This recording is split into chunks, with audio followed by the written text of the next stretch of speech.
Listen, the never Trump. I'll break it down into a couple of Syria, Lagos has become one of the largest exporters of illegal ivory in the world. Live in a third world nation where your votes will get stolen if you can vote for it at all.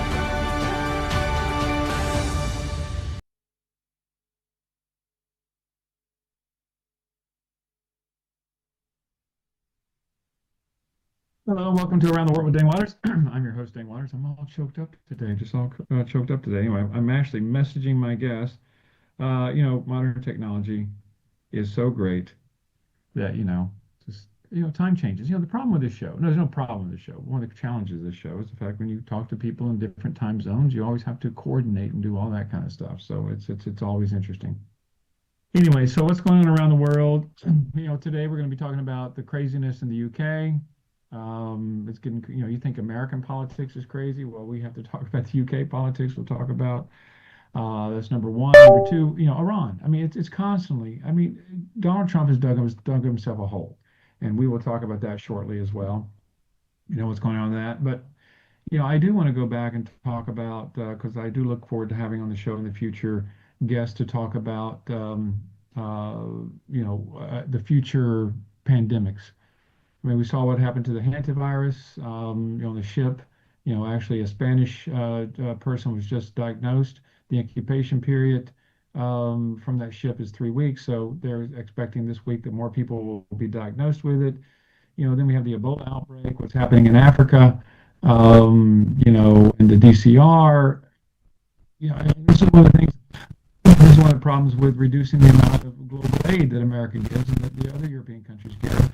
Is it makes these things possible. I mean, I know people think that, okay, country gives aid, it doesn't benefit them, but it does. Listen, if there's an outbreak of Ebola in a country, the international community needs to be concerned about that. And so we can't reduce this funding. I'm really choked up. So anyway, so that's going on. Today is a major election in Texas as far as a runoff between Cornyn and the Republican primary between Cornyn and Paxton. That will set the tone for the November election between Tallarico, who's the Democrat. Donald Trump came out and endorsed Paxton, so we'll see if Paxton can win. We'll probably have Ajike Okpa on, who's a Texan. I'll have him on soon to talk about that. And it's just a world that's in flux. And one thing I'll say about the Iran conflict before we take a break here, and that is that all of the conversations about opening the Strait of Hormuz, all the conversation seems to be about, Iran charging a toll or not charging a toll. None of this with the Strait of Hormuz was an issue prior to the conflict. None of it. Strait of Hormuz was working perfectly fine. Ships were going in and out. There were no tolls. And so now America is working very hard, and they're very proud of the fact that they're going to open up the Strait of Hormuz. Well, the reality is the Strait of Hormuz was open before this conflict ever started, and there were no issues. I don't know. It's crazy. Anyway, so let's take a quick break from Around the World with Dane Waters, and we will be back with our first guest. Thank you.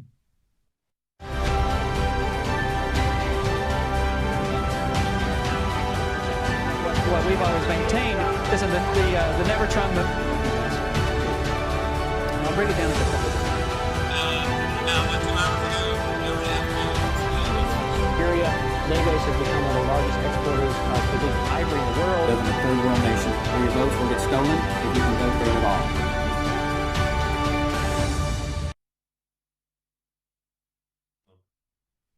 No. You dress yourself, So no, you look good. You're always a handsome man in the morning, so all good. Thank you. I try. Look, I'm back. Around the World with Dane Waters. I'm sitting here and I'm just looking at my phone. That was a quick. Well, we're joined today with Saul Sadka. Hey, Saul, how are you, sir? Good Great to see you. Dave. Okay, so we're going to talk about the Middle East, talk about Iran, talk about Israel, Lebanon. Okay, it's such a complicated mess. So let me just start with this question. What do you make of what's currently happening between the United States and Iran? What I think is happening really is there is a game of chicken. And the end of this will be, one way or another, that the Iranians will not have their nuclear material. Otherwise, they simply won't have any economy, one way or another, if that's because the sanctions will continue for too long. or because the economy will effectively be removed by strikes, one way or another. So they're going to have to compromise on that soon enough. That's my guess of what will probably happen. Once that happens, the regime inevitably will collapse because without that nuclear material, they don't really have a core telos to rally around. That's what's been keeping them together for 47 years. If it hadn't been for that nuclear material as well, for example, if they have another uprising, which seems to happen in Iran once every 2 years or so, the next time that inevitably happens, well, the reason that the foreign enemies of Iran, which are now far more numerous than they used to be even 6 months ago, because they've attacked all their enemies, they've attacked all their neighbors who were ostensibly allies. Even they would attack them if they would try, for example, to kill another 40,000 protesters. The only reason that didn't happen to them last time is because they had the terrifying prospect of a nuclear breakout on the table. That's not really there anymore. And once the uranium is gone, it's not there at all. So at that point, you would have to assume that the regime will no longer be able to stand in the face of its people. Okay, so okay, yeah. Well, listen, I want regime change as badly as the next person. So, I mean, I really think that we need to find a way to make it fall. And I was supportive of the conflict early on from the standpoint of regime change and making sure that, just like the rest of the world, Iran does not have access to a nuclear weapon. Um, but I mean, so let me ask you this: the relationship between Trump and Netanyahu. It seems like, I know yesterday Netanyahu announced that the Prime Minister of Israel announced that taking greater action against Hezbollah and Lebanon. Do you think that that the relationship between Trump and Netanyahu is strained now because of delaying conflict in Iran, or what's your take on that? We suddenly are seeing stories that the relationship between Trump and Netanyahu is strained. But if you recall, in June last year, before Israel attacked, and in late February this year, before the second attack, the war that's now started, we saw those same stories in the press. In fact, you saw those same kind of stories put out by the very same journalists who we don't need to name, saying, oh, Trump and Netanyahu have fallen out. Trump is taking control of the situation. And so on, the same exact stories from the same exact journalists, and each time those precipitated a major change in strategy, be that strategy a renewed war or be that a renewed peace. So of course it does seem that what's happening here is you have what is can only be described as a Russian doll of ruses. So what's critical for Israel and the United States, if, for example, they were to return to the fight right now at some point soon, which is very likely. In fact, it happened last night to some extent. Yeah. Was absolutely critical for them. And we don't know what happened last night, by the way. It's entirely unclear. It could be the strikes that are Iran last night were absolutely devastating. We'll only find out about that in months to come. But leaving that aside, in order to have such an attack, more than anything, what they need is surprise. Now, how do you have surprise in a situation where you're arrayed against your enemy all in every direction, all around their borders? So it's very hard. What you have to do is constantly keep them guessing, constantly giving them the impression, for example, that if you are about to attack, then actually you're about to make peace, that you're ready to make peace with them almost at any terms, that you're desperate for a peace deal, that you're fighting the allies and bickering with each other.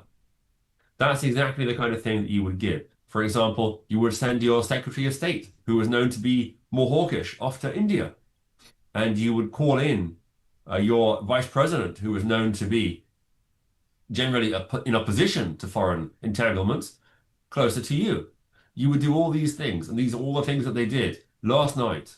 For example, if what happened seems to have happened actually did happen, and the Israelis joined the Americans in attacking Iran, although it's entirely unclear, it would make sense, of course, that the Israelis would do two things. It's exactly what they did the previous time. First of all, they know that there are people in Israel who potentially might be sending information out, either innocently because they're not that smart, and so they send photographs of airplanes parked on the tarmac and so on, or they would see Netanyahu's cavalcade and take a photo of it.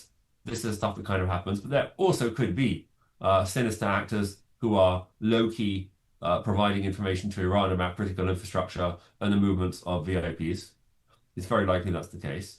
But even if you were only suspicious that's the case, what you would do, first of all, is you would do exactly what the Israelis did last night. In the middle of the night, at about 11 p.m. Israel time, a very strange statement was put out to say that Netanyahu was in a hospital in the middle of the forest near Jerusalem having his teeth repaired. It's a very strange time to get your teeth repaired, but that, for example, could be a cover story to explain why Netanyahu was heading out at an unusual hour to an unusual location, which I would assume would be some kind of war bunker, which would obviously the location would be highly classified. But it might, for example, be in the same direction as the hospital. Likewise, of course, what did the Israelis suddenly decide they were going to do after a few weeks of relative calm in the north? They announced that tonight, last night, there was going to be a large strike on Lebanon, that they've had enough. They were suddenly going to start attacking Lebanon much more strongly. Why would you do that? Because in Israel and in the neighboring countries, it's hard, it's a small area. It's hard to get 200 airplanes that you would need to attack Iran up into the air without everyone in the country noticing that there are jets flying overhead far more than usual. So that's the kind of thing that you would do. If, for example, you were trying to surprise Iran, my guess is that everything that's been happening over the past week, all the back and forth, is presenting Iran with an option. It's essentially telling them that they have to sign the piece of paper that Trump is offering them. And that piece of paper might be a 30-day truce or a 60-day truce, during which time they have to figure out how they're going to get that nuclear dust, as Trump calls it, that he wants out of the country. That is Trump's real only red line. And if at the end of that period they haven't managed to sign on a deal, a formal final deal, then again he will probably go back to strikes. And he was very clear that during that period, all the American equipment will be staying in the region and even building up, because he wants to keep that gun pointed at the IRGC's temple. That's his plan. He is trying to force Iran to sign a deal, first a temporary truce, but ultimately a long-term peace and the return of the uranium. He is trying to force them to sign this deal with a gun pointed to their head. And as time has continued over the past 2 months of the ceasefire, he has been building up, he has been chambering bullets more and more in that gun to the point where he now has a cannon pointed at their head. And he can shoot that cannon at any time. Well, let me ask. So let's take this. Let me ask this basic question: if Trump agrees to the 60-day truce that's being discussed, or a 60-day memorandum of understanding, where he says, okay, we'll open up the Strait of Hormuz immediately, and then we'll take 60 days to decide what to do with the nuclear dust, as he calls it, and all this kind of stuff. Will the Israelis be happy with that decision? I think that would be, well, look, you have to look at it. There are different kinds of Israelis here. So on the one hand, you have Israelis who have been told that the goal of the war is to completely destroy the IRGC and to completely destroy Hamas and completely destroy Hezbollah. However, from a strategic point of view, it's not necessary at all for Israel to totally destroy those enemies.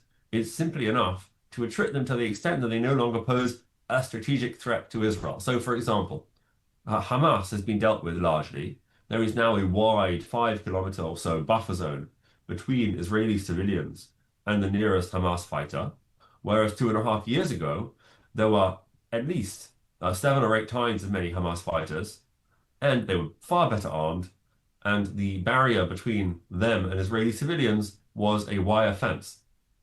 So the situation with Hamas, while Hamas still exists and it still controls approximately 2 million or so Arabs in the Gaza Strip, they no longer pose a threat to Israel. Hamas has become a Gazan people's problem. Likewise in Lebanon. While Lebanon poses a very small threat, they can shoot a few drones and a few rockets at Israel's far northern communities. The threat that Hezbollah posed 2.5 years ago was a strategic one to Israel. They had 10,000 to 20,000 armed men who were literally trained on a suicide mission to breach across the border into Israel and kill anyone they could. That was what was standing on Israel's border 2 years ago. None of that exists. The Hezbollah still exists. They still have the ability to harass Israel on the border, which is why Israel has occupied nearly 700 square kilometers of Lebanese territory and is currently removing any kind of weaponry they can find there. But also, they can harass the people of Lebanon. They can bother the people in Lebanon. They can cause them problems, and they're ruining their lives. They've ruined their economy. Lebanon is now the third most miserable place to live in the world after only Afghanistan and Yemen. Lebanon could be a paradise. So we're now getting back to the IRGC. So for the IRGC, the same applies. The question for Israel on a strategic level, does it need to destroy the IRGC, or does it simply need to reduce it to the point where it is no longer a threat to Israel, to the point where it becomes a problem only for the people of Iran and perhaps for the people that directly abut Iran? So from a cynical perspective, from the cynical Israeli perspective, yes, that's enough. Iran no longer poses a significant threat. Any attempts that it makes to rebuild its nuclear program, its missile program, its drone program, the drone program never really affected Israel anyway. They didn't manage to get a single drone through to Israel. Its proxy networks can't be built up. Any attempts that it makes will be attrited faster than they can rebuild it. And if you can attrit them faster than they can rebuild, they are no longer a strategic threat. So then you have to ask, is Israel motivated to do the very difficult job of trying to change the regime in Iran? Well, on a moral level, they are. Netanyahu certainly might be, because Netanyahu, of course, has elections in 5 months. And if he could, I mean, his achievements since the October 7th attack are quite astounding. On October 8th, he did say he was going to revolutionize the situation in the Middle East, and he has inarguably done that. And he can come to those elections with a very neat trick, which is Khomeini's shriveled head on a pike. But it would be even better for him. But Saul, let me ask this question. I mean, so let's go back to that. So yeah, he can ask for. I just watched Game of Thrones, and I'm well aware of the putting the heads on the spike thing. So it's it's definitely. But let's talk about, okay. So but if Trump makes a deal, if President Trump makes a deal, okay, where it basically leaves the regime intact, 60 days to work on these issues. As you said, Netanyahu has an election in 5 months. Will Israel, will Netanyahu respect the deal that Trump makes, or will Israel continue to try to do things on their own terms?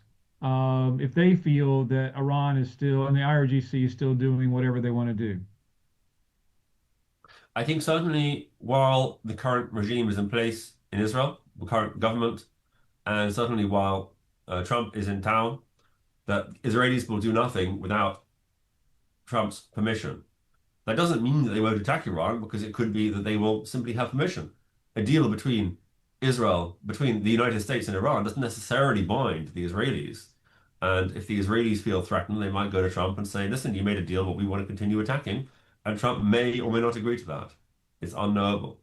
But the truth is that as long as the deal includes the return of the nuclear material and the ability to rebuild it, the centrifuges and so on, Israel has achieved its goals. Netanyahu, like I said, might not personally have achieved his goals, but that's enough for Israel.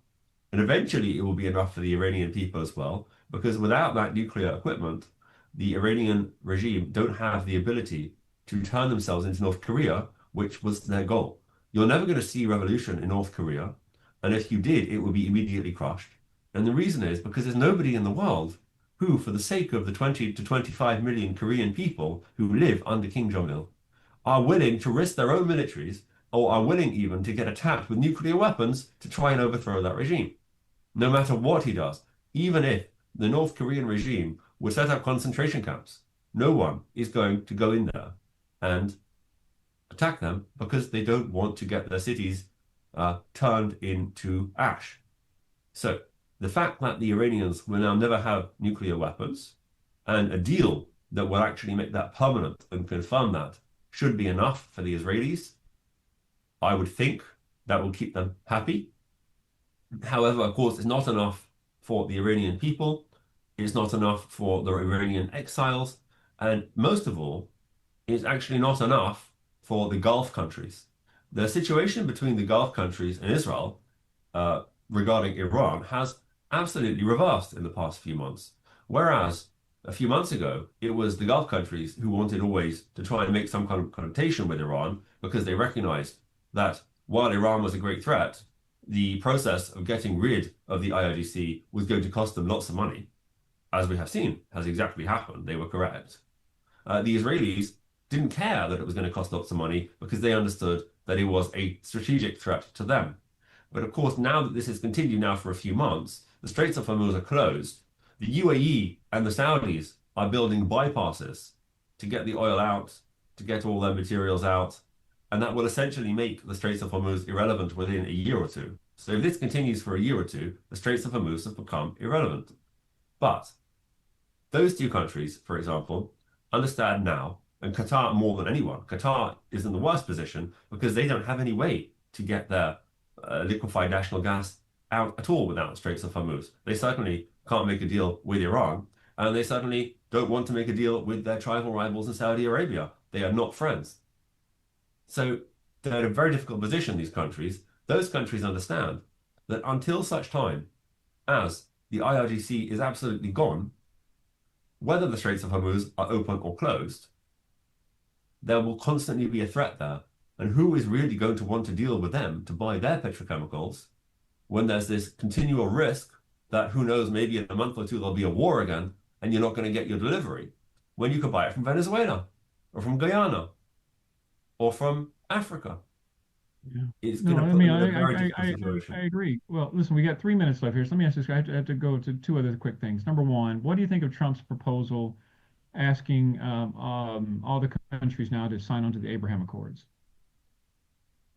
My suspicion is that was another part of the ruse to give the impressions that Trump is absolutely obsessed with the idea of making a deal to put the Iranians at ease and sort of lobotomize them. But I think that's obvious. There's an element of truth in this, as we mentioned. The people right now who fundamentally need to be most hawkish about Iran are their immediate neighbors, who they've fired rockets at and destroyed much of their oil infrastructure in response for something they didn't even do. They weren't even involved. Iran just lashed out at them. They are their real enemies now. It is going to be Qatar, whatever Qatar and Saudi Arabia and UAE and Oman and Kuwait, whatever these countries are saying in public, we can safely ignore it. We can safely ignore it, and we can assume, unless they're really not thinking clearly, they are the ones pushing most of all for regime change in Iran, more than anyone. So okay, and to Netanyahu in the elections. I mean, in 5 months are the elections. Do you believe Netanyahu will be reelected, or will be any serious challenging? He certainly has a serious challenger in Bennett and the proposed coalition that he's trying to build. The problem for the proposed coalition to Netanyahu is that even if it does manage with the help, perhaps, as it did last time, of one of the small Arab parties to get over the 61 vote threshold that you need to form a coalition, that coalition, as it was last time, this happened 4 years ago too, the coalition managed to last a year, and during that year they had to have two prime ministers. That coalition is ideologically very, very fractured. You would have to include people who are, on the one hand, virtually members, if not actual members of the Muslim Brotherhood, people that are genuinely on the far left, people like Yair Golan, who is essentially as more or less as left as you can go within the Israeli political mainstream. And members of his party, by the way, are even more to the far left. And you would have to have people like Bennett, who in many ways is to the right of Netanyahu. The only reason Bennett put this coalition together 2 years ago was because that was the only way that he himself could personally become prime minister, which was his goal. He essentially took the people that voted for him and gave him 8 seats in the Knesset and shifted them over to set up this leftist, centrist, and right-wing coalition that he built last time. It's not really a sustainable coalition because those people disagree on much more than they agree on. Certainly, it could happen, but if it did happen, it probably wouldn't, like last time, last more than a year or so.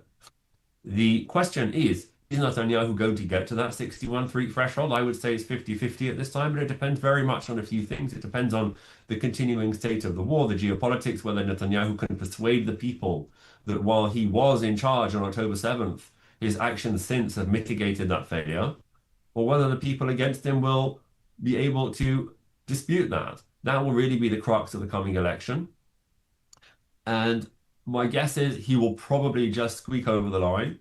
If he does, he will be there for another 4 years until he is turned 80. He is currently 76 years old, because his coalition is going to be a much more stable coalition than any coalition that could be formed against him.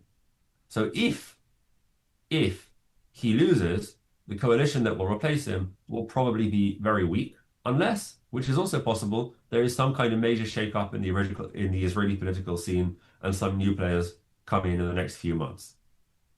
Is any of this talk about the corruption charges against Netanyahu and whether he should be pardoned or not, does any of that have any political weight these days? I think the last surveys show that the vast majority of people who are already on his side very much resent that corruption charges against him. They're not considered, even by people in the center, to be serious. These are not corruption charges alleging that he enriched himself to any great degree. They are, and they have all sorts of strange cruxes, issues like cigars and luxury champagne that was gifted to him by friends and Mickey Mouse dolls. All of it looks a little bit silly, and it particularly looks silly to the Israeli public because while Israel is not a corrupt country, they're aware that there is corruption to some level, both within the police and within the political echelons. And what seems to be happening to Netanyahu from a general public perspective looks to be almost a witch hunt, only because the topics of the accusations seem to be so trivial, and yet the case is dragging on now for more than 10 years. It doesn't seem to make sense. It doesn't seem to make sense, for example, that there are literally hundreds of days of witness testimony about cigars and champagne, and whether or not he was getting good press in one of the local newspapers. So the people don't seem to like it in general, particularly in the center and on the right. I don't think that's going to have a factor anymore. Last surveys I saw, most people supported Trump's own idea that the president of Israel should pardon him, which he is not doing. I don't think it will be a major issue in the election. That's already baked in. Everyone knows the stories already. And he's been elected 4 times since those prosecutions began. Right. Okay, let's talk about Lebanon again real quick. So, what do you think the ultimate goal and what do you think is going to happen in Lebanon between Israel and Lebanon? The ultimate goal for Israel is to clear an area along the border such that Lebanon can no longer be used as a launching pad for terror against Israelis. That's the core goal. That's what they're up to right now. They will, I've no doubt, achieve that. It's not a hard goal. Hezbollah is extremely weak at the moment. They are not really putting up much resistance, a few drones here and there, a few rockets. They are dying. The Hezbollah fighters are being knocked out from the obituaries that we're seeing posted on Facebook. There are people that record the obituaries are being knocked out at a rate of at least 70 or 80 to 1 for every Israeli fighter that they have. And considering that Hezbollah is down to its last 10,000 men at most, that's obviously not a sustainable pace of loss for them. They certainly won't be able to train replacements in time to fight the Israelis in the long run. And they are also drawing from a shrinking population pool, since so many Shia Muslims in Lebanon, which is that's their constituency. You're only talking about a pool of a couple of 100,000 fighting age males, and many of them have already left and no longer live in Lebanon. The ones that wanted to fight stayed, and the ones that didn't want to get drafted into the Hezbollah army are living in Belgium, they're living in Michigan, they're living all over Africa, they're living in South America. So they have a very limited pool of talent available to continue their martyrdom, their completely wasteful attacks on Israel that really only lead to what they call martyrdom for their fighters. And I guess so. What you see the ultimate in Israel is that the Israelis will probably occupy everything south of the Litani River, stay there, like build a buffer zone like they did in Gaza. So honestly, as far as the Lebanese are concerned, Israel will occupy that area and has no intentions of leaving, in your opinion, right? I think yes. I don't think they will occupy the entire area to the Litani. I think they're going to draw a more complex line. I don't think the Israelis have any plans of occupying the city of Tyre, for example, with its population of 40,000. I don't think it needs to. I think more likely it will simply might expand its buffer zone somewhat, but not much. It will certainly expand to certain parts north of the Litani as well. If it wants to eradicate the entirety of Hezbollah in South Lebanon, it does have the ability to do that. And who knows, it might keep pushing forward and do so. And once they reach the Litani, they would have removed and control effectively the vast, vast majority of Hezbollah infrastructure within that area. That's where most of the Shia Muslims in southern Lebanon live. There's another river, another 10 kilometers north called the Awali, if I recall. If the Israelis reached that river, they would essentially occupy the entire Shia heartland of Lebanon. And if they did that, that really would effectively completely stop Hezbollah from attacking Israel. It wouldn't be able to meaningfully attack except with long-range rockets, which they don't have many of, and Israel can easily intercept. So if that would happen, that would be a very beautiful thing for Lebanon, even though it would be painful because Israel would have to cause the evacuation of another few 100,000 people that live there. But once Israel could demilitarize that zone, and if it could be demilitarized and handed over to some kind of third-party force that would ensure its perpetual demilitarization, not the completely useless United Nations force that's been there for 25 years, and which allowed Hezbollah under its noses to build up tunnels and arsenals. All that stuff is the reason why southern Lebanon looks like it does. If the Israelis are able to push Hezbollah completely out of southern Lebanon, which is quite a task, but they are, I would say, halfway there, then things could look very different for Lebanon. Because once Hezbollah is too weak to control Lebanon, they are no longer a threat to Lebanon, and the Lebanese people can be free. They can have a normal government that isn't involved with terrorism.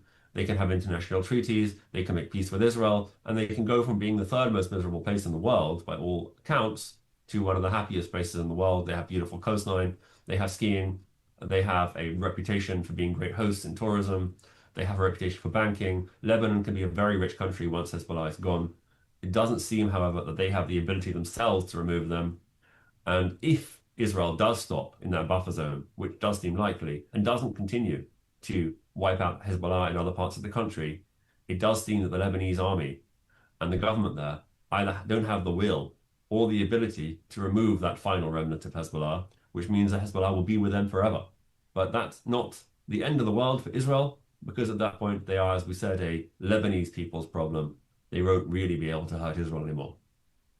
No, listen, I agree with you. Listen, Hezbollah is the cancer on Lebanon. Lebanon is an amazing country, as you're talking about. It has great potential, but as long as Hezbollah is there, it won't reach that potential. Listen, Saul, it's always a great pleasure. I really appreciate you being on the show. Sadly, we're out of time, Dane, and it's I so will great be speaking back to in you. touch. I will be back in touch soon. Thanks. Thank Let's take you. a quick break from Around the World with Dane Waters, and we'll be back with our next guest. Thanks, Saul.